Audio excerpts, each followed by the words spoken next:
Good morning, BTGMoto viewers. This morning we're at Bad Kreuznach. That's about 2 hours away from my home at the Nürburgring, and I'm here at SK Bikes.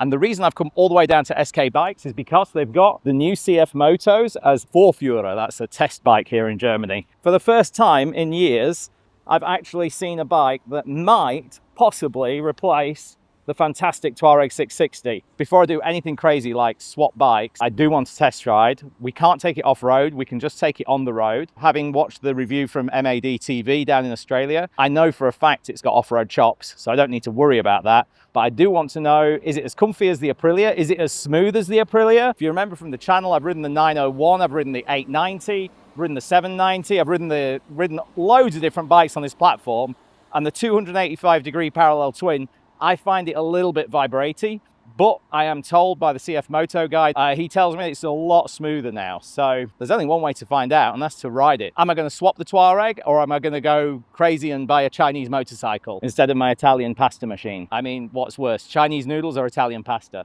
There's just so many things to talk about with this bike. I don't even know where to start. Let's get on it and get out onto the motorway and transit over to the Tiefenbachstrasse, which is a really cool little adventure road. And if I can't take it on gravel, I will at least take it on the most nadgery, tight, little curvy road I can, in addition to some nice motorway work, which is going to replicate how I use my bike, how I use my Tuareg. Dum-dum-dum, Tuareg. First of all, oh my God, it's a lot taller than the Tuareg. Ergonomics-wise, woo, she's high, eh? Before we ride away, let's see where the preload's at. I think it's a remote adjuster. Yes, it is. No, I just need a tool for that. But there's not much on the ring. There's barely any preload on that. So that is a tall bike. That's taller than the Tuareg. Standard seat on the Tuareg. Preload set to max. And it's way lower. But don't forget that the Tuareg also has awesome ground clearance despite it being a low seat height. Super interesting. There's so many comparisons to be made. Let's hit the road, Jack. And when we come back, we'll talk some more. Next question. Solid mounted bars. No rubbers. Cable clutch, same as the Tuareg. First impressions are that this is much smoother than the 901 that I rode and the 790, both of which had horrendous vibration. The quick shifter's nice. Right, well, the standard screen is very, very low. Let's see if I can turn it up. Yes, I can. I did move the screen up. You can't deny it. We saw it happen. Did it make any practical difference whatsoever? I don't think so. Right, how does this... Okay, I press that to set. No, I turn it that... here we go. And then set. 100 kilometers per hour. Okay, that's good. Set it up to 120.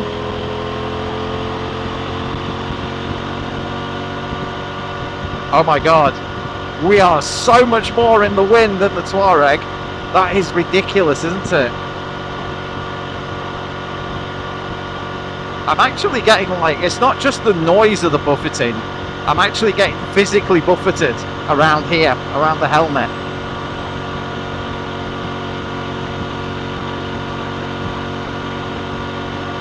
There's a lot more vibration through the bars than the Aprilia. It's got that kind of chainsaw, high frequency feeling to it. That was what I was afraid of, to be honest. You could always go aftermarket. And I think with a little bit of... Yeah, oh my God. There are certain parts of the bike that when I touch them now, like this brake line, that is ridiculous. It's like holding on to my strimmer at home. Yeah. I don't know how KTM managed to do it, because this is a 285-degree motor. And my Aprilia is a 270-degree, and on paper the 285-degree motor should have less secondary vibration, and yet it has such strong high-frequency secondary vibration. It's ridiculous. This is smoother than the 901 and smoother than the 790 and 890 in my opinion. but it would still benefit from a rubber isolated handlebar for sure. The cruise control helps massively in this situation because I find that when I'm gripping the throttle for an hour or two at a time on the motorway, the cruise control means that I can relax my hands and I don't need to hold onto the bars so tight that I get white finger, you know. It is kind of disappointing. It is kind of disappointing that it's got so much vibration. So unfortunately this is score 1 to the Tuareg.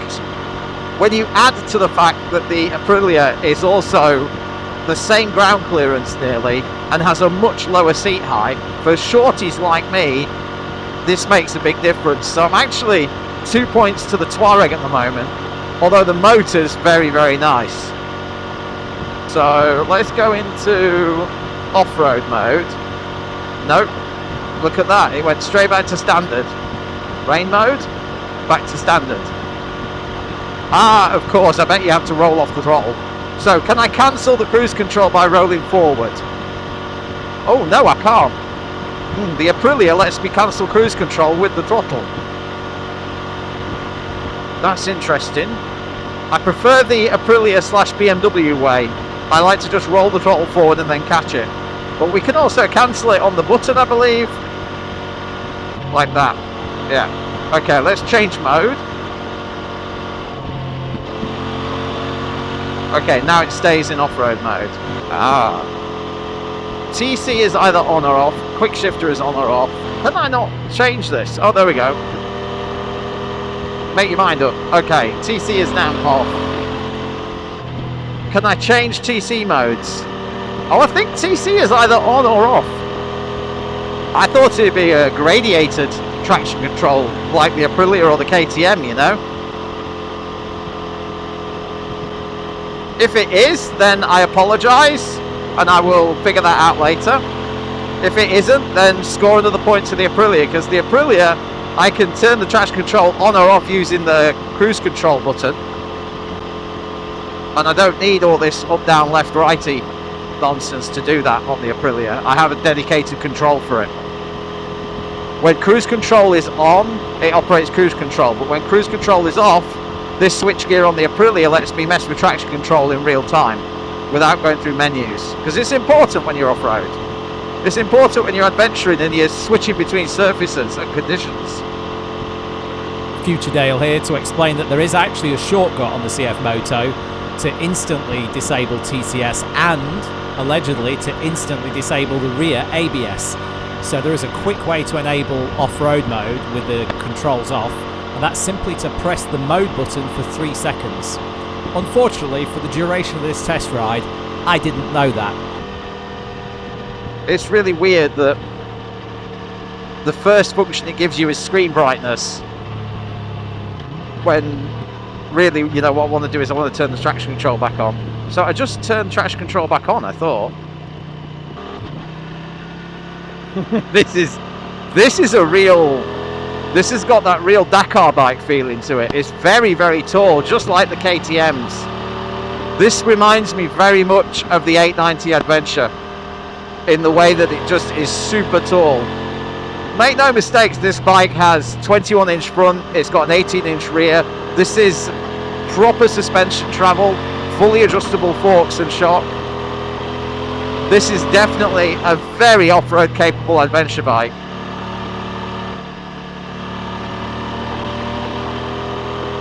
It's nice.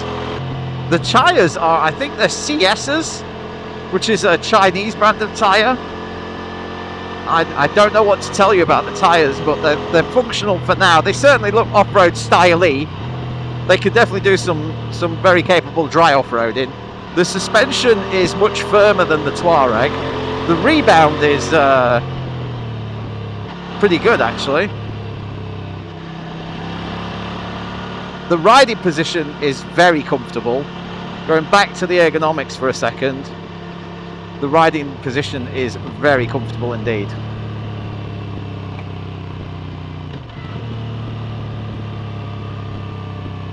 Let's go back to the modes. We'll go standard. So we've basically got standard, rain and off-road. We'll carry on with the standard mode for now. Yeah, I think we'll do a little overtake as well.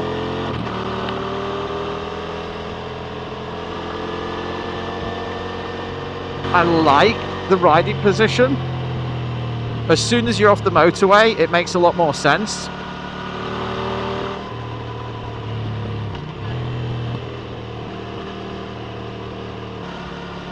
When I stand up, my boots hit the main stand.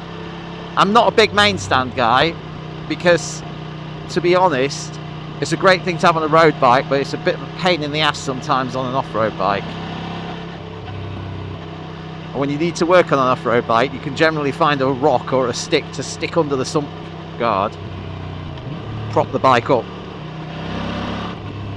So at lower speeds, at lower RPM, the vibration of the engine is completely unnoticeable. Like I say, it's just a very high frequency thing. Is it a deal breaker? That's hard to say at the moment. That's hard to say. I like it though. I do really like it. I love the engine. It's torquey. It's smoother than every KTM I've ever ridden before. What you can do, and doesn't cost you much, is you can, with these bar clamps, for example, get some aftermarket ones with a rubber bush in them, and that eliminates a lot of high speed vibration.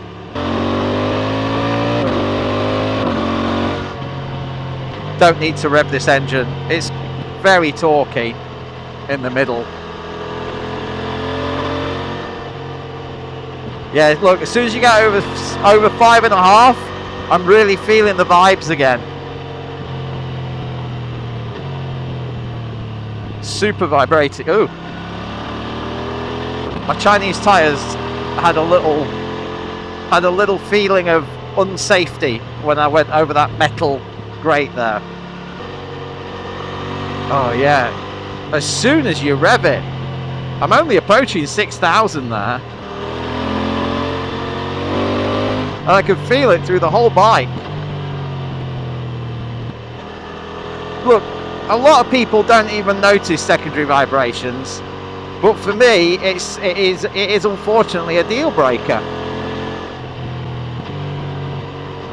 I want my motorbikes to be smooth, and I don't mind vibration. Like, if you want to talk about vibration like a Ducati V Twin or a Harley Davidson, that's fine. I'm okay with that. I've ridden single cylinder bikes for 500 miles in a day. I'm okay with that. It's the secondary vibrations, the high frequency rattling chainsaw stuff that makes my knuckles go white. That stuff I hate.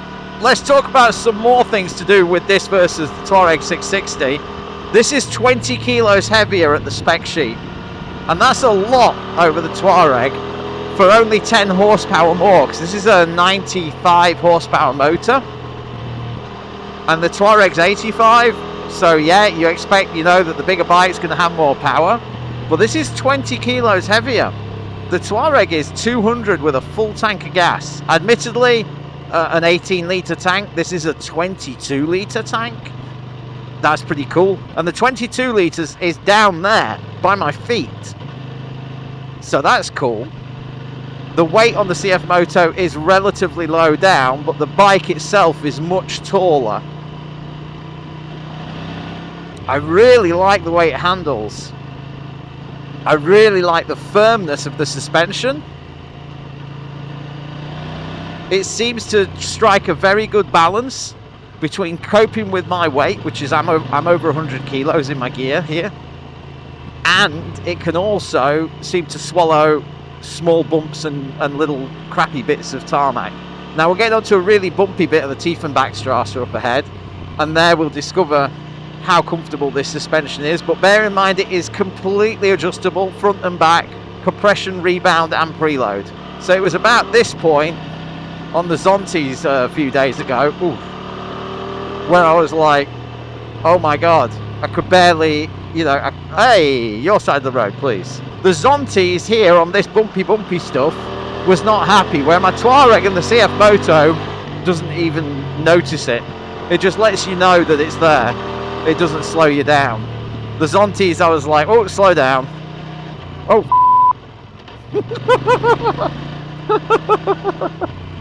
Yeah, so it's firmer than the Tuareg, but I would still say it's very comfortable.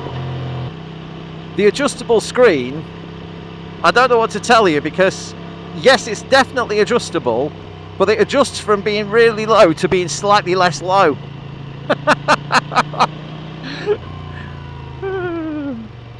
Ladies, the tyres make a bit of noise, I can hear that. Do you know, it's okay off the bottom. It's not a monster off the bottom, it's not a monster. But it does come into its own at like 4,000. You feel it, and then whoosh. At 6 it starts to take off. Now this is definitely in braking mode, 100%. So, cool road ahead. You know it's a cool road, right? When you look at the road sign and it says, whoa, 3.5 tons? No way, mate, turn around. And then you think, yeah, this will be a cool road. Oh yeah, so stock suspension settings, definitely letting quite a bit of high-speed compression coming through there. The forks are resisting the high-speed motions quite effectively, for better or for worse. What I'm saying is the bumps are coming through there.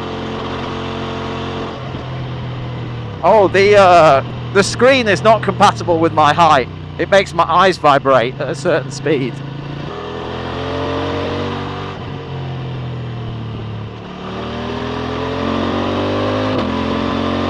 It is a brand new bike, I'm not allowed to rev it out.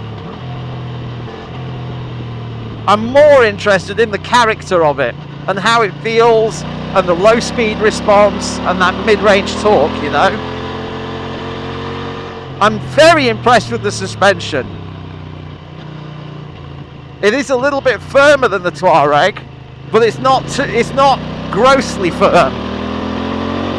I suspect that if I was to take this off-road, I could definitely put in some settings that would give me that comfort of the Tuareg.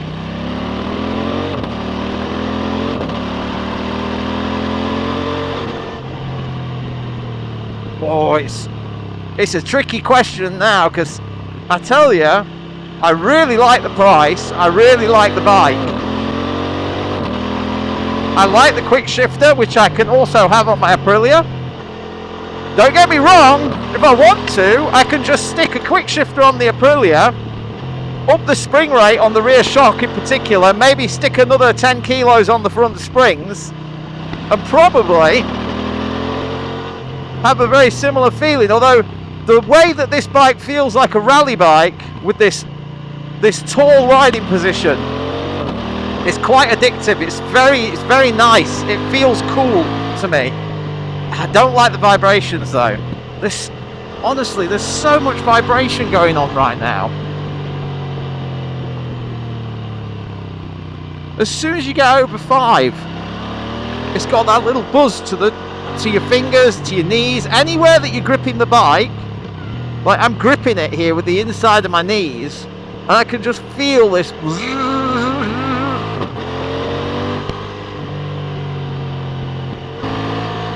Right, now we did agree that I'm not going to go off-road. So I'm just going to walk up this track, walk it back, imagine riding the CFMoto up here, and then I'll tell you how I imagine that feeling.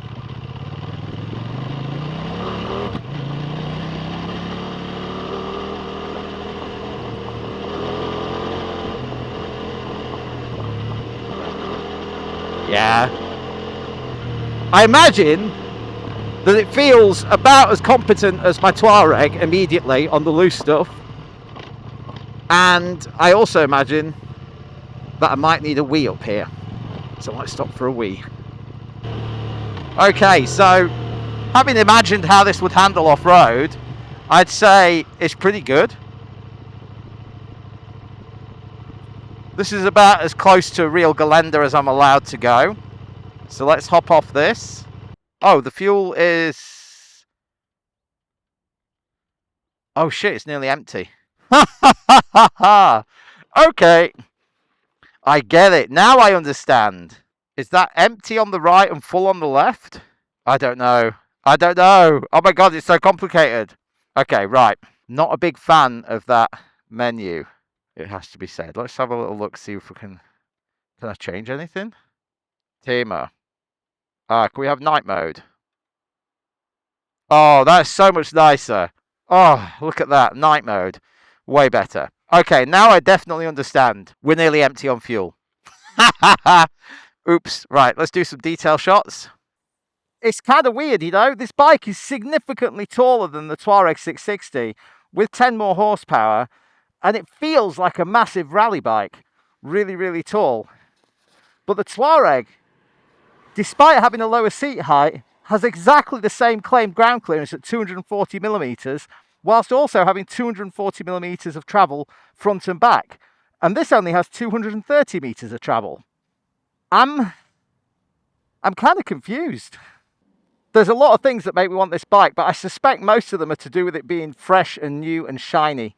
And I can't really say for sure in any real way that this is a better bike than the Tuareg 660, other than having 10 more horsepower. And I would happily give up those 10 horsepower if I could have it as smooth as the Tuareg. The Tuareg is literally one of the smoothest parallel twin engines I've ever experienced in my life. And if you've not experienced it, I recommend you get out there and try one. Okay, let's ride it back to the shop and have some serious thoughts about the price of this and whether it's worth chopping in the Tuareg for something that's brand new. Interesting, it's gone back to standard mode. So standard mode is on. You see, that's the thing. Oh dear, it says I'm out of fuel. I did not expect that the fuel gauge would run the opposite way round. That is a very Chinese thing.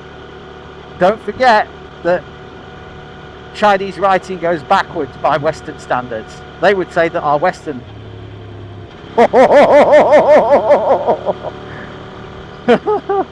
I thought that they gave it me with like 3/4 of a tank, but the fuel gauge works the other way round, so it was actually 1/4 of a tank. This is something that you would get used to, so I'm not going to dwell on it. If you own the bike, this is the kind of thing that wouldn't be a problem. I just want to double check that I can't like shortcut the traction control, but I don't think I can. I don't think I can shortcut the traction control.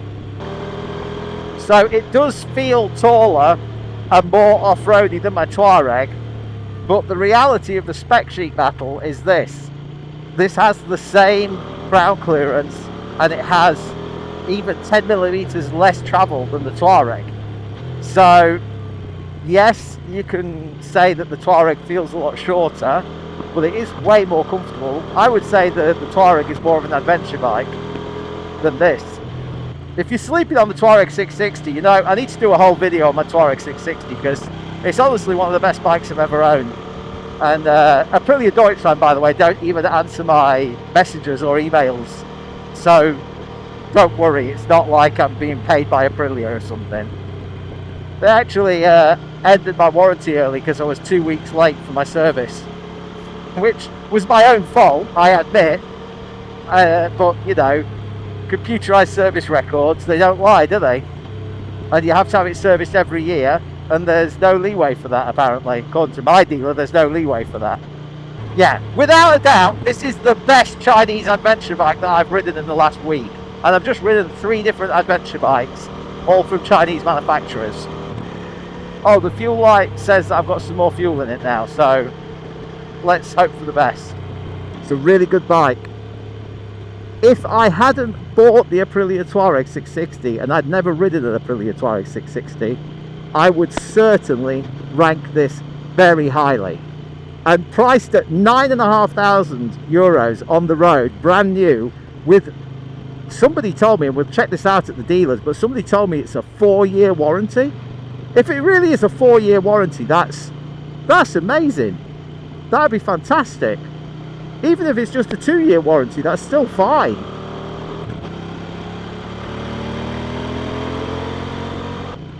Well, here we are back at SK Bikes.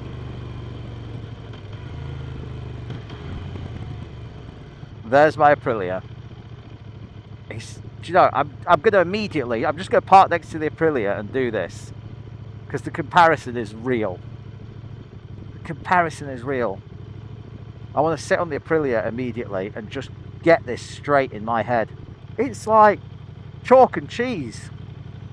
It's like chalk and cheese, you know. The Aprilia, I can put both heels down at the same time, just way softer. And then when you hop onto this, it's just taller, firmer. Look at that, there's the compression, so much stronger. And I think there's a lot more spring in it as well. Loads more spring, loads more rebound, loads more compression. I have slackened that off a lot for gunning it through the dirt, and I'm sure I can slacken this off as well. Yeah, super interesting. That is a sexier motorcycle. And look at how much bigger it is. It's taller. Very high quality bike. Very high quality. If you told me that was built in Germany, I'd believe you. That's the God's honest truth. It's just really nice, the styling and everything. Look at this old thing. Oh, look at the height of the handlebars. Look at that. No wonder the CFMoto feels taller. It just is. It's massively taller. You can get the CFMoto in a low seat version, but you compromise the ground clearance massively. The low seat version of the CFMoto 800 MTX compromises ground clearance down to about, I think it goes down to about 18 or 19 centimeters. Dude, that's any old adventure bike. That's not a proper off-road adventure bike. That's an adventure style bike at that point. It's not really capable of dropping off a ledge. And this is the closest I've come in 2 years to wanting a bike as much as I wanted the Aprilia Tuareg. For now, I'm going to keep the Tuareg. Yep, you heard it here first. No, that's it. I've made the decision. I'm keeping the Tuareg. It's a very, very good bike. Can heartily recommend. Always go test ride your bikes. Always choose bikes from dealers that you trust. And don't forget, it's better to have a good dealer that's local to you than it is to have a great bike with no dealer support. That's just my opinion. If you want to see my next video, then remember to like, subscribe and comment, and then you will be shown the video by the all-seeing, all-powerful algorithm. And if you don't like, subscribe and do all that jazz, then you might not see me again. In which case, I wish you well with the rest of your motorcycling life. Nice. Okay.